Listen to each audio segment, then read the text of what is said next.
Résistance. Résistance, tout le monde s'accorde à dire que c'est le verbe d'actualité. Il faut résister avec l'intelligence, la culture, l'art. Certains disent avec un peu de colère contre l'horreur. Certains disent avec beaucoup d'amour. Chacun a ses solutions. Mais en tout cas, il va falloir résister, ça va durer longtemps. Néo, c'est aussi la jeunesse, les nouvelles générations. Néo, c'est aussi les nouvelles technologies. Parce qu'aujourd'hui, la résistance passera par les réseaux. C'est pas prendre le maquis avec une arme, la néo-résistance, c'est l'arme de l'intelligence, l'arme de la tolérance, et faire de toutes les citoyennetés des plateformes de débat. Et donc l'idée, c'est d'unifier les hashtags, les mots dièses, si vous voulez le dire en québécois, d'unifier les hashtags avec néo-résistance, tout accroché sans accent, et de voir tous ces humanistes qui luttent contre la barbarie, qui luttent contre l'horreur, qui luttent contre la tristesse en eux-mêmes, ou la colère, qui est mauvaise conseillère, eh bien, d'unifier les... Au-delà de ça, au-delà d'une unification transmédia des hashtags, parce que les hashtags, ça se trouve sur Twitter, sur Facebook et partout, il suffit juste de dire dièse néo-résistance, et ça veut dire, toi qui es intéressé par le sujet, viens voir ce que j'ai à dire, et là on pourra tous se lire les uns les autres, et donc discuter et dialoguer les uns les autres. Au-delà de ça, il s'agit, et j'ai créé un groupe Facebook pour ça, mais chacun peut créer son groupe, il ne s'agit pas de fédérer sous une bannière, il s'agit au contraire de garder la pluralité dont parlait Lilian, la différence des autres, c'est la différence des points de vue qui va être une richesse. Il s'agit de faire un laboratoire de résistance. Et la néo-résistance, elle est tout le temps néo, tout le temps nouvelle, parce qu'elle ne va jamais se fossiliser en dogme, en disant « ça y est, on a réfléchi, maintenant le programme, il faut l'appliquer ». Ça, c'est une catastrophe. C'est « ça y est, on a réfléchi, vous, votre groupe, là, vous avez tenté cette expérience, venez nous en parler. Vous, votre groupe, vous avez une réflexion, venez nous en parler. » Et l'idée, c'est qu'il y ait un dialogue, une explosion philosophique qui passera par les médias. Donc, voilà, nous sommes tous néo-résistants aujourd'hui et je continuerai modestement, comme je peux, avec l'énergie que j'ai, ce nouveau combat. On va débattre. J'allais dire néo. Lilian. Oui. Réaction par rapport à ce que vient de dire Vincent Cespedes, la néo-résistance. Disons que c'est un philosophe. Donc, moi, je ne partage pas tellement sa vision de l'école, parce que je pense que dans l'école, il y a aussi plusieurs façons. Il y a des professeurs qui sont différents. Moi, je dois avouer que je fais pas mal d'écoles et je vois des personnes de très très très bonne volonté, qui manquent beaucoup de moyens, qui aiment beaucoup les enfants, mais vraiment beaucoup les enfants. Et il y a des enfants, mais l'école c'est tout pour eux. J'ai été à Stein, c'est une ville à Seine-Saint-Denis, et le proviseur me disait, mais les enfants ils viennent même pendant les vacances scolaires. Parce qu'effectivement, ils sont bien à l'école, parce qu'ils ont des difficultés de vie dans leur propre famille, et l'école, c'est important. Et le discours des profs peuvent sauver certains. Et donc, le fait, par exemple, qu'ils fassent venir des intervenants qui ne sont pas de l'école, ça aussi. Bon, après, l'école a des problèmes. Effectivement, l'école, peut-être, ne discute pas de la réalité de la société aujourd'hui. Mais... pour moi, je pense que l'école ne peut pas tout résoudre. Ça, c'est très important. Et encore une fois, il y a beaucoup de profs qui ont vraiment une très, très, très bonne attitude. Et parfois, on ne leur dit pas assez. Et souvent, je demande aux enfants de ne pas oublier qu'en fait, que les professeurs, c'est avant tout de l'amour qu'ils leur donnent. Parce qu'ils leur incitent à donner le meilleur d'eux-mêmes. Et en règle générale, quand vous aimez quelqu'un, vous lui dites, voilà, tu peux faire plus, il faut que tu fasses plus.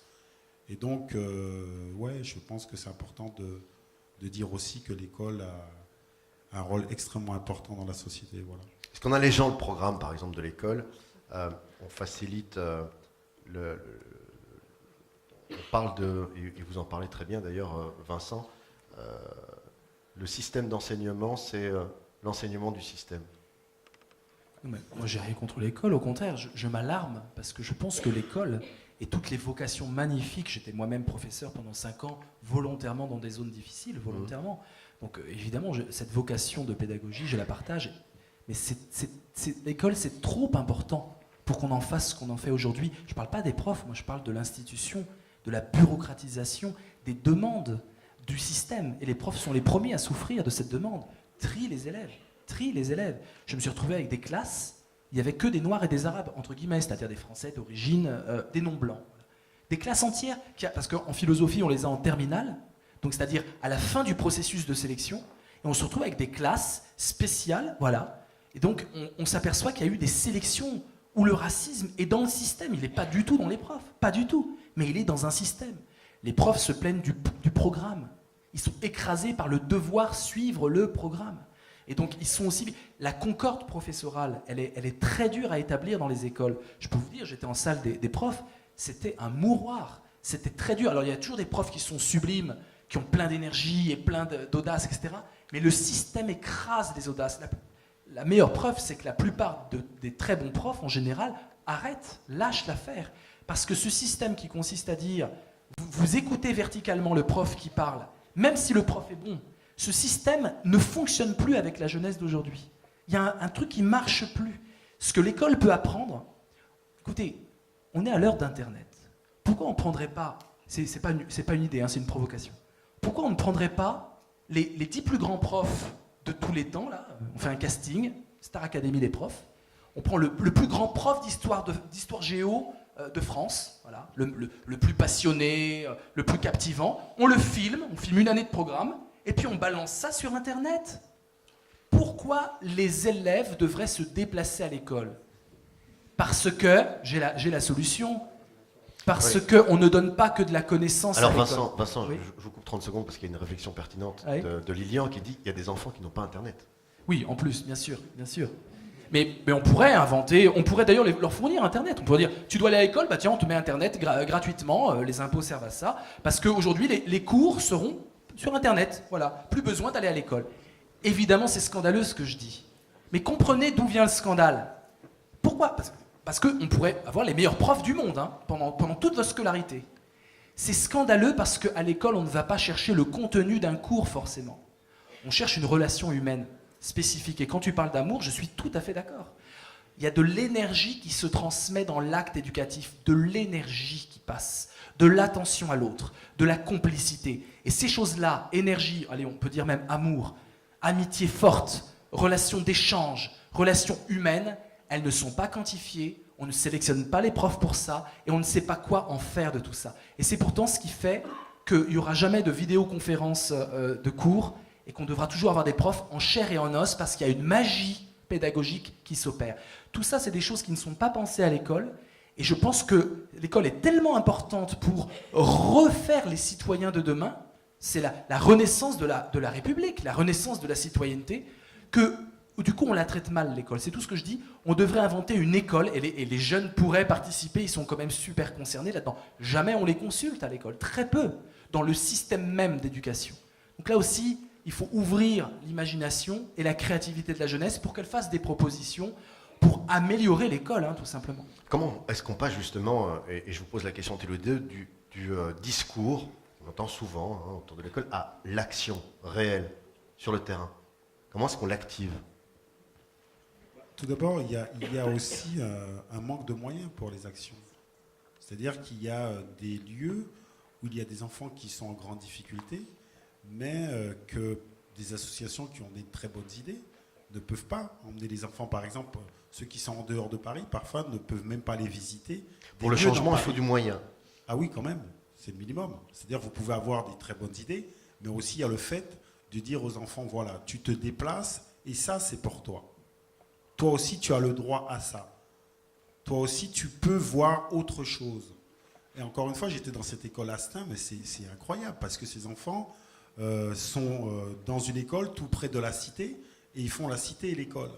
Et les profs vous expliquent qu'effectivement, ils ont très peu de moyens pour changer l'imaginaire des enfants. Ces enfants sont à 80% dans des familles en difficulté. Et là aussi, ils sont tous ensemble dans cette école-là. Et donc, bien sûr qu'il y a des professeurs qui font des choses extraordinaires. Après l'école de Stein, on avait enchaîné avec une école qui était de Gennevilliers. On a été faire une émission de radio à Radio Orient. Mais là aussi, les enfants avaient des problématiques pour se déplacer. C'est les parents qui sont venus pour emmener les enfants à cette transmission. Et là aussi, s'il n'y avait pas eu les parents, eh bien, les enfants auraient été bloqués à l'école. Donc pour le changement, l'addition des volontés n'est pas suffisante. Il y a aussi les volontés, mais il faut avoir aussi des moyens financiers pour libérer des choses. Par exemple, moi, quand j'étais jeune, dans mon école, on n'a jamais fait de voyage à l'étranger, par exemple. Et par contre, mes enfants, d'accord, eh ben, ils ont fait des voyages à l'étranger parce qu'ils étaient dans une école où est-ce qu'il y avait des moyens. Et ça aussi, ça change. C'est pour ça que je dis, Je sais pas, moi, quand je fais une intervention au lycée Henri IV, ok, c'est l'école, mais c'est différent quand même.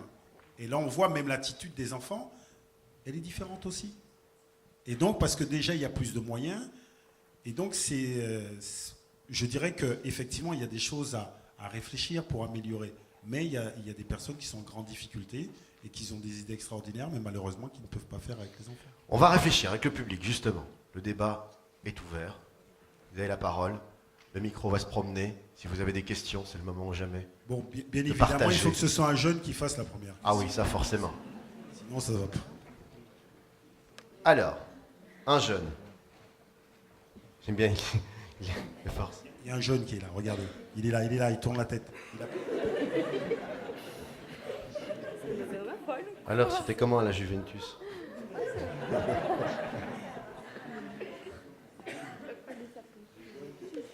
Alors, il faut savoir une chose, et ça c'est un de mes profs qui me l'a répété, il n'y a jamais de questions stupides.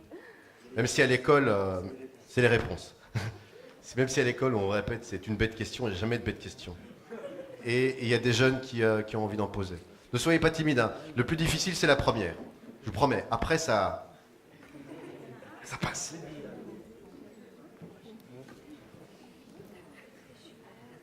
Alors on va changer, on va se dire, on va prendre un vieux mais qui est jeune dans sa tête. Hein? Quelqu'un qui a la jouvence, ouais, c'est ça. J'aime bien, mais du coup il n'y a personne qui va vouloir lever la main parce qu'on va se dire il est vieux. Alors, voilà une question qui arrive. Jeune homme, bonsoir. On va vous entendre dans pas longtemps. Voilà. On vous entend toujours pas. Est-ce que le micro est ouvert?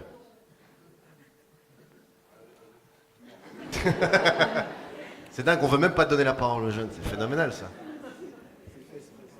C'est un sabotage, oui. Ah, on peut l'applaudir, c'est le premier. Merci. La première question mérite une ovation. Alors on vous écoute jeune homme, vous appelez comment? Je m'appelle Mehdi, je suis animateur en maison des jeunes.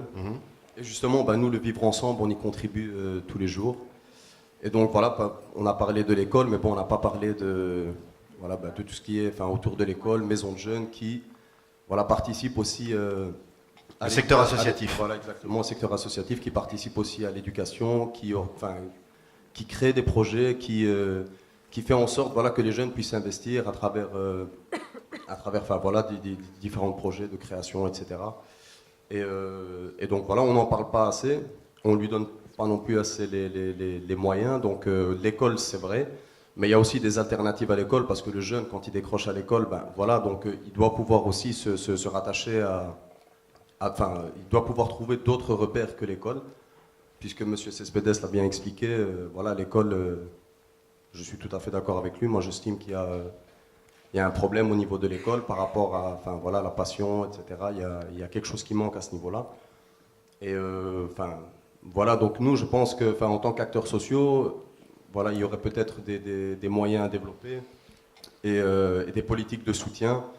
Et donc on voit aujourd'hui qu'on est occupé sur pas mal de sujets, donc à travers le monde, à travers les événements. Et quand on voit un petit peu, donc ce qui est alarmant pour nous, c'est de voir un petit peu les moyens qu'on peut dégager pour aller faire des guerres, par exemple, à l'étranger, et nous, les moyens qu'on a besoin sur le terrain. Donc nous, par exemple, quand on fait un projet, par exemple, avec des jeunes, on a besoin de subsides, donc on va créer des dossiers, etc. On voit que c'est vraiment compliqué, des fois, d'obtenir des aides.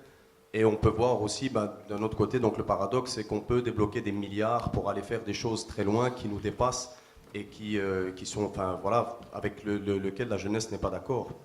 Donc toujours de l'argent pour faire des guerres, on dit, mais jamais pour faire la paix. Il y a beaucoup de questions. De toute façon, c'est un débat. Moi, je suis le premier, donc je passe à la casserole, c'est comme ça. Il n'y a pas de problème. Patience, pas encore. Mais alors, ce qu'il y a, c'est que il y a une réflexion, mais pas de question.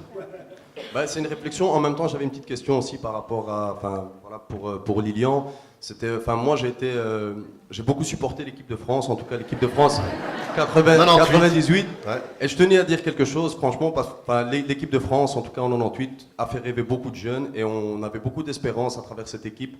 Donc pourtant, moi je suis voilà, d'origine, j'ai des origines algériennes, il y a un passé colonial entre la France et l'Algérie, mais on était très, comment dire, on a été très, très liés à cette équipe qui a véhiculé beaucoup de choses, et je trouve, depuis 98, je trouve qu'il y a quelque chose qui s'est perdu.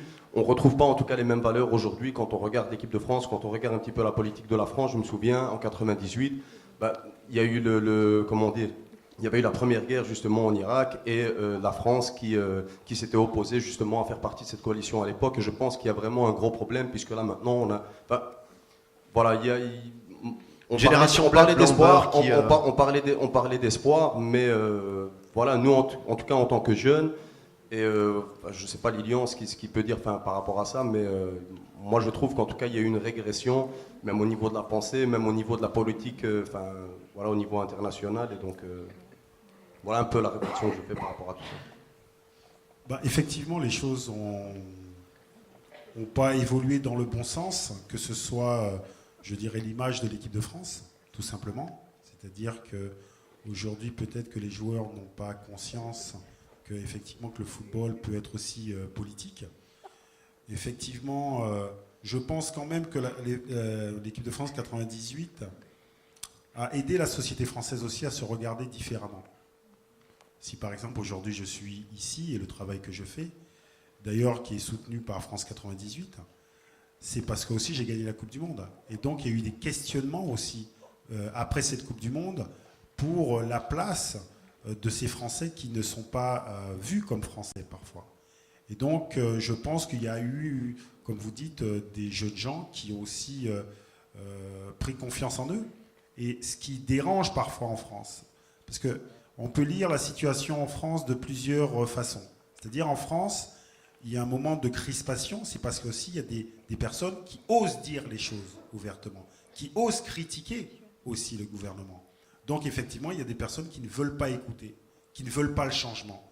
Mais comme nous sommes de plus en plus nombreux à dénoncer certaines choses, j'espère que les choses vont pouvoir changer le plus rapidement possible.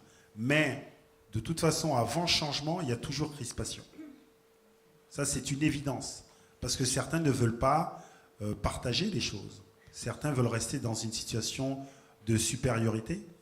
Et donc, voilà pourquoi aujourd'hui, il y a certains politiques qui font aussi des sorties pour peut-être essayer, encore une fois, de faire des catégories bien précises. C'est-à-dire les blancs et les non-blancs, les judéo-chrétiens et les autres. Donc ça prouve que s'ils doivent le rappeler, c'est qu'ils sentent aussi le changement. Donc c'est pour ça que je dis que les personnes qui travaillent sur le sujet doivent continuer le travail pour dire voilà, que nous devons aussi avoir l'intelligence de partager ce pays qui est le nôtre. Il y a aussi un travail à faire aussi sur certains qui ont du mal à se reconnaître comme Français, qui par exemple, qui sont d'origine algérienne, vont dire ouais, moi je suis algérien, pas français. Et donc là aussi, il y a un travail à faire. Mais effectivement, je pense qu'on traverse une période politique très compliquée. Et comme c'est compliqué, voilà pourquoi il ne faut pas lâcher l'affaire. Voilà. Je peux juste répondre. Bien sûr. C'est politique aussi. 2003, c'est Raffarin. Ensuite, on a du sarkozysme, dont l'obsession est d'effacer l'héritage de mai 68, c'est-à-dire de fermer tout ce qui est monde associatif et tout ça. Il a fait beaucoup de dégâts, alors que les MJC et tout ça ont augmenté dans les années 70 parce que les jeunes étaient dans la rue, parce que les jeunes y clashaient, parce que les jeunes ils n'étaient pas contents. Donc là aussi, il y a peut-être une mobilisation, encore une fois, qui permettra d'avoir des espaces où des artistes pourraient rencontrer des jeunes. Donc tout ça, c'est un combat politique. Et ensuite, ça a culminé en 2008 avec le ministère de l'identité nationale. C'est un truc, on n'en revient toujours pas encore aujourd'hui en France. Et donc, il y a eu une instrumentalisation des luttes. Et effectivement, je me rappelle, on était dans la rue contre le bombardement en Irak. C'était magnifique. Le monde entier. Mais ensuite, il y a eu une sorte d'hold-up qui s'est fait, en tout cas en France, intellectuel, dans le débat. Et les jeunes ont été effacés. Tiens, c'est marrant, la télé-réalité, ça commence en 2003, on était en plein dedans. Les jeunes ont été virés des débats. Et on a, c'est ça qui est terrible, c'est qu'on a fait une montée des communautarismes. Et c'est comme ça qu'on a tout flingué en France. Et aujourd'hui, effectivement, on est dans le communautarisme. Et ça a commencé dans les années quand j'étais professeur. La première fois, c'était en 97, ça commençait. Moi, j'étais dans des écoles toujours mélangées, de banlieue. D'abord, l'islam n'était pas une question du tout pour les jeunes, en tout cas. En dessous de 15 ans, c'était pas du tout une question. Et ensuite, il y avait des Noirs, des Arabes, des Blancs, tout ça, ça se mélangeait, on ne se posait pas la question. Mais à partir de 97, quand j'ai été professeur, là, il y avait des crispations identitaires. Et ça a été instrumentalisé par la politique de droite, de gauche beaucoup moins, de droite, il faut le dire. Et du coup, ça a culminé avec tout le débat, les Zemmour, les Finkielkraut, l'équipe de France, il y a trop de Noirs, machin. Ils ont fait monter en sauce des thèses d'extrême droite. Et aujourd'hui, on a une jeunesse qui est complètement perdue, noyée dans tout ça. Donc tout ça, c'est du combat politique, c'est ça l'espoir. C'est des luttes, c'est des luttes. À nous d'inventer des nouvelles luttes, mais en tout cas, c'est des rapports de force, tout ça. Un nouveau mai 68. La néo-résistance, c'est ça. Je ne veux pas insister trop, mais l'idée, c'est que c'est à nous d'inventer je ne sais pas quoi. Je ne peux pas vous dire quelle forme auront les luttes de demain, mais les objectifs, on peut les définir, on les définit aujourd'hui.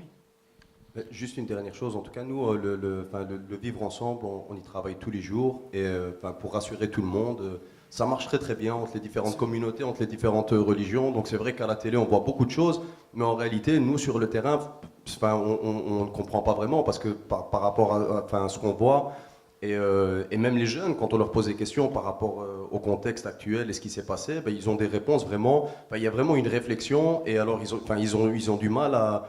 Ils comprennent, donc ils ont une... comment dire, il y a de la compassion pour les victimes, etc. C'est tout à fait normal, mais beaucoup de jeunes m'ont dit, il y a aussi des victimes ailleurs dans le monde, et on ne les cite pas, et une vie, c'est une vie.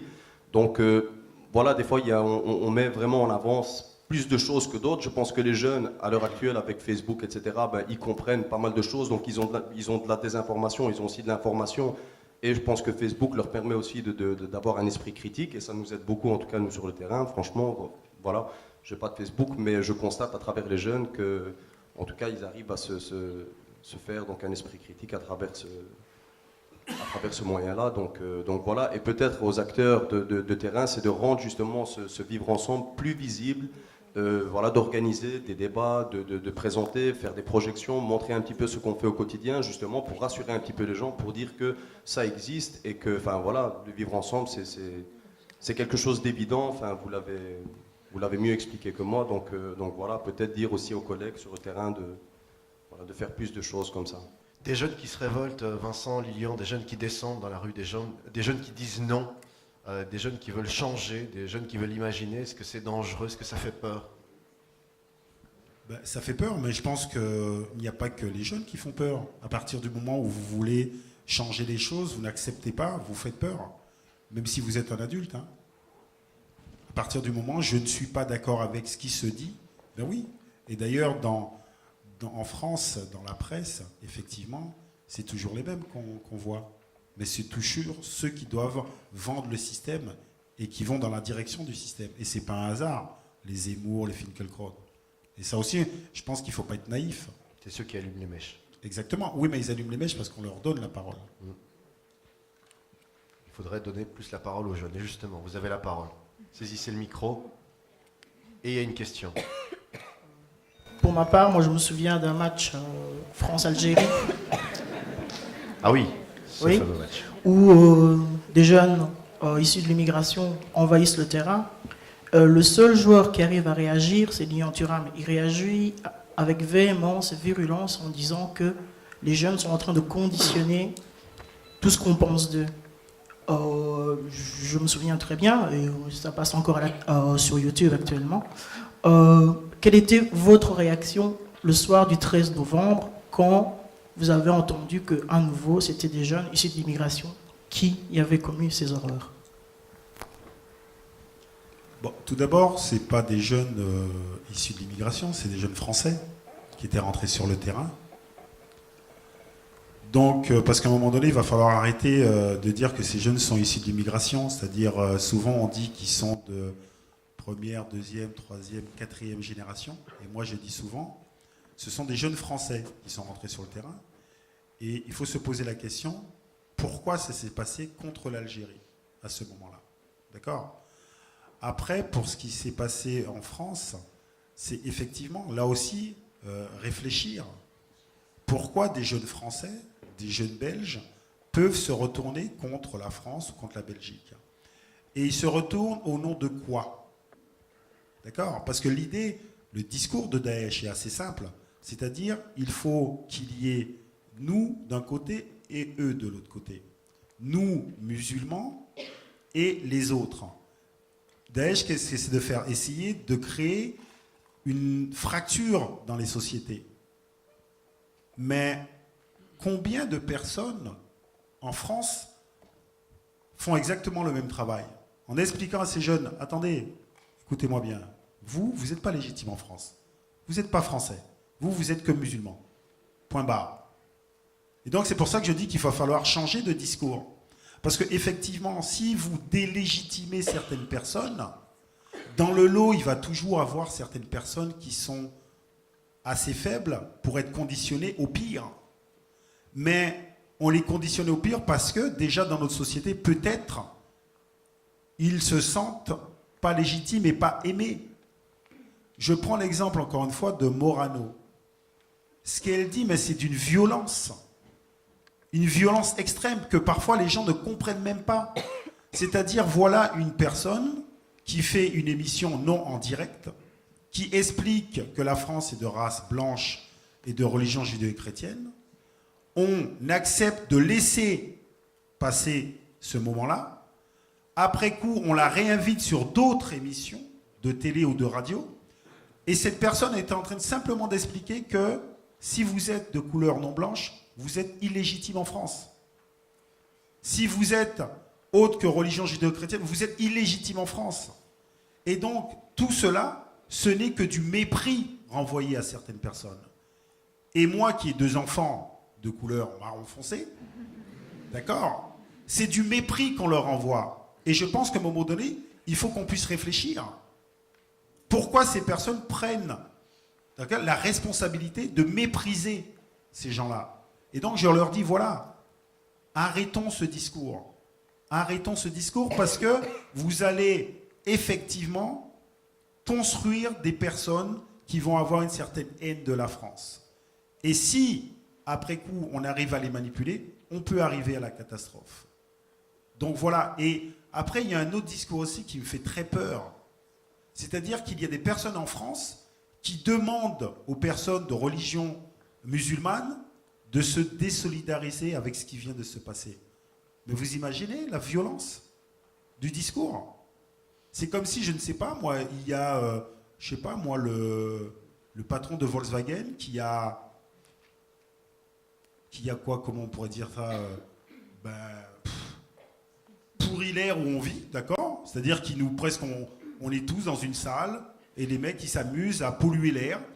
Et les gens se retournent en disant, écoute, tu sais quoi? Comme t'es blanc, il va falloir te désolidariser de lui quand même. Hein. Parce que c'est pas normal ça. Hein. Quel est le rapport? On demande à des musulmans de se désolidariser des terroristes. Ça veut dire que vous avez un doute.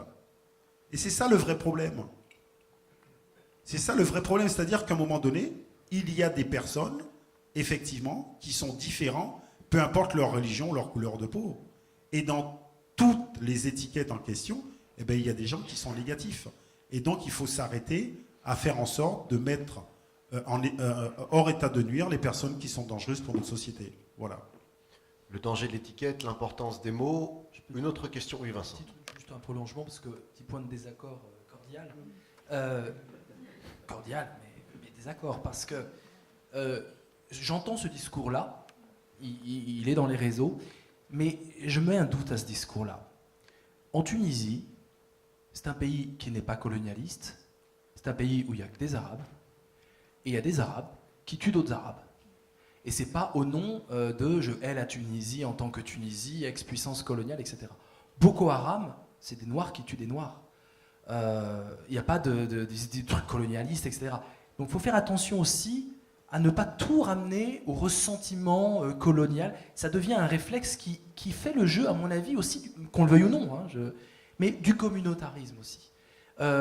On a affaire à des fous furieux, là. C'est très très sérieux. Alors bien sûr, les sectes, mais de tout temps, la secte du temple solaire, toutes les sectes vont chercher les fragilités des gens, vont chercher des gens qui sont fragilisés et par la société. Et c'est vrai, tu as raison. Le discours anti-France peut marcher à plein, je suis d'accord. Mais c'est pas pour ça que ça sera une antidote. C'est juste ce que je veux dire, c'est que là, on a affaire à des fous furieux qui sont devenus des maîtres de la persuasion et qui arrivent à retourner, je vous dis, des Tunisiens en Tunisie.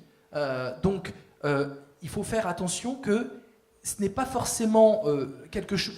Par exemple, il y a un truc qui est dans les réseaux sociaux qui, pour moi, me semble pervers au niveau de l'argumentation. Daesh, on l'a bien cherché. Ça a culminé dans des tweets d'Onfray, Michel Onfray, le philosophe, entre guillemets. Et tac. Oui, c'est facile. Qui dit finalement Daesh, c'est nous. Vous savez, sa prestation à BFM a été reprise par Daesh. Ça devient la coqueluche de Daesh parce qu'il dit qu'il faut arrêter de bombarder les musulmans. Pas Daesh, mais juste les musulmans du monde entier. Là, on va trop loin. L'argument que je viens de vous dire de la Tunisie invalide complètement ce raisonnement. La Tunisie ne bombarde pas les musulmans et pourtant ça n'empêche pas. Donc ce n'est pas un retour de violence occidentale. Je pense que c'est une mauvaise façon de poser la chose. Et deuxième chose importante, dans ce qui est... Les musulmans doivent... Alors, dit comme ça, je suis évidemment d'accord avec toi, ils ne doivent pas se désolidariser. Enfin, le mot désolidariser, c'est horrible parce que ça présuppose qu'il y avait une solidarité. Donc c'est horrible. Mais moi, je me mets... Voilà. Je suis blanc, je suis... je sais pas, moi, je suis philosophe. Comme ça. Je suis philosophe et tout d'un coup, Bernard-Henri Lévy égorge quelqu'un ou étrangle sa femme. Ça, c'est arrivé, c'était Althusser, son maître. Hein. Il a étranglé sa femme, Althusser. Voilà. Un jour, il est arrivé, il a dit tiens, ma femme, boum, je t'étrangle et la femme est morte. Oh, il y a des trucs bizarres chez les philosophes. Si on me pose la question, on se connaît à peine, patience. Si on se tourne en disant regardez, c'est ça la philosophie, ça mène à ça. Hein, s'il y a ce discours idiot, un discours idiot, je suis d'accord, mais si c'est le discours qui contamine les esprits, mais je crois que j'irais peut-être devant la télé en disant non, ça n'a rien à voir avec la philosophie, c'est de la pathologie mentale, etc. Que les musulmans eux-mêmes, sans qu'on leur dise, je suis d'accord, faut pas leur dire, mais je trouve qu'il y a un boulot à faire en tant que musulman. Un boulot, certainement pas de dire on n'est pas comme eux, attention, ne nous confondez pas, mais un rejet violent, massif, argumenté, s'adressant à la population et notamment aux musulmans, de dire attention dans les prêches que vous recevez, de dire attention, ce n'est pas l'islam. Je crois que j'aurais aimé une immense manifestation, effectivement, pas voulue par les autorités françaises, par les musulmans internes, mais de colère, pas un truc de on n'est pas comme eux, pas un truc de béni oui, un truc de colère. Et il y en a qui, je pense à Mohamed Chirani, vous connaissez peut-être ses interventions sur... Bon, bah moi ça m'a fait du bien, je sais pas qui il est, hein, je sais pas si c'est quelqu'un de recommandable, j'ai pas encore enquêté bien, mais en tout cas de dire, moi je suis musulman et je vais vous combattre avec l'islam et avec mon passeport et avec la République, et ben ça fait du bien notamment aux victimes de Daesh et de la manipulation. Donc voilà, il faut... Voilà. Oui, non mais attendez, pour moi c'est une évidence, c'est se poser la question. C'est-à-dire que lorsque j'entends, ouais mais vous les Noirs vous êtes comme ça, ouais. J'aimerais bien savoir, pourquoi vous me dites, vous les Noirs, vous êtes comme ça? Parce que vous pensez qu'on est tous pareils. Et donc c'est pour ça que je dis que le problème, c'est pas moi dans ce cas-là, c'est toi qui le penses. Donc il ne faut pas renverser les choses. Et comme je disais tout à l'heure, ça n'a rien à voir sur la colonisation. Je n'ai pas parlé de la colonisation. C'est le fait de renvoyer les gens à leur seule identité religieuse. Vous êtes seulement que ça. C'est le même discours de Daesh. Vous n'êtes pas français, vous n'êtes pas belge, vous êtes musulman. Et moi, je pense qu'effectivement, ce serait beaucoup plus intelligent d'intégrer tous ces enfants dans leur nationalité, français, belge, pour ne pas avoir, peut-être, les plus faibles qui tombent. Parce qu'il faut quand même qu'on puisse réfléchir aussi à ce que nous pouvons faire. Parce que tout à l'heure, c'était très intéressant sur la philosophie, c'est se questionner sur soi-même. Et je pense qu'effectivement, nos sociétés, nous devons nous poser des questions sur comment nous construisons aussi les personnes musulmanes depuis des années. Donc pour moi, ça me paraît très important d'aussi cette autocritique. Quelles sont les étiquettes aussi qu'on met sur les gens? Quelles sont les étiquettes que les médias renvoient? Non, mais sur les images sur les étiquettes, on est d'accord. C'est Malcolm X qui disait « Méfiez-vous des étiquettes, il y a des étiquettes qui tuent. » Voilà. Donc les étiquettes, c'est l'horreur. Et un grand philosophe anti-étiquette, c'est Édouard Glissant. qui vient de Martinique. Édouard Glissant, il dit « tout se créolise ». La créolisation, c'est le fait qu'on se mélange. Moi-même, en face de vous, je ne suis pas français, je suis extrêmement métissé. J'ai une mère qui vient de Hongrie et un père qui vient d'Espagne. Ça ne se voit pas. Donc on ne peut pas me mettre l'étiquette sur la couleur de peau, mais en fait, je suis déjà un mélange. Et nous sommes tous des mélanges. Donc cette idée d'une identité fluide, elle existe au niveau individuel, mais elle existe aussi au niveau de la civilisation. Une culture, c'est un mélange. Et donc quand Édouard Glissant parle de créolité, et Jackie Dahomey reprend ça, le philosophe que j'ai interrogé, en disant, vous savez, en Guadeloupe, il y a une crispation identitaire aussi. Les Guadeloupéens, certains Guadeloupéens identitaristes s'imaginent que parce qu'ils sont noirs, ils sont plus Guadeloupéens que les Blancs ou que les Indiens. Et ils disent c'est une catastrophe. Donc la crispation identitaire, à mon avis, si vous voulez une solution pratique, et on le sait, vous devez la lever, il faut la lever en développant un maximum la mixité sociale. Que ça soit pas un mot, et les associations ont un rôle magnifique à jouer, il faut développer la mixité sociale dans les écoles. Dès qu'on bouge, dès qu'on communique, il faut se dire allons à la rencontre de l'autre quel qu'il soit, travaillons ce qu'Edmond Jabès disait, l'hospitalité, je crois que ça doit être une grande valeur, la teranga sénégalaise, doit être une grande valeur du monde d'aujourd'hui. L'hospitalité, on va vers un cosmopolitisme virtuel, il faut que ce cosmopolitisme, le fait qu'on est citoyen du monde, puisse être réel. Donc la mixité sociale, c'est une des clés, on la décrète souvent, je ne pense pas que ça sera par des quotas qu'on arrivera à l'imposer, ça sera par une philosophie générale. Édouard Glissant peut être un des maîtres de cette philosophie. Il faut qu'on trouve le vivre ensemble passionnant, héroïque. C'est héroïque d'être en démocratie. C'est héroïque d'être dans le vivre ensemble et c'est héroïque d'être à la rencontre de l'autre. C'est pas mou, c'est pas normal, c'est pas bof, c'est pas tiède, c'est brûlant, c'est héroïque. Et donc il faut revaloriser le vivre ensemble en disant que c'est un combat de tous les jours, de s'ouvrir à la différence. C'est un combat contre les préjugés que je mets, contre les préjugés qu'il a. Il faut aller à la rencontre de l'autre et c'est être héros du vivre ensemble. Sans être juge. Nouvelle question. Bonjour. Bonjour. C'est tout. Ah, vous êtes là. Voilà, donc moi j'aurais voulu rebondir sur une autre partie du débat quand vous parlez de la jeunesse dans le milieu de l'entreprise.